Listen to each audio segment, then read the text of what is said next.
है सो जाएगा राजा रंक फकीर। कोई सिंहासन चढ़ी चला, कोई बाना जात जंजीर। अरे भाई राम नाम के नाम से जल शरीर हो जात,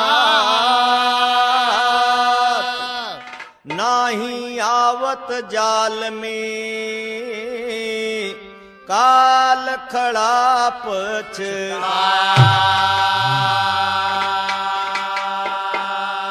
अरे ये दिल पिजाए इश्क में मस्ताना बन के जा,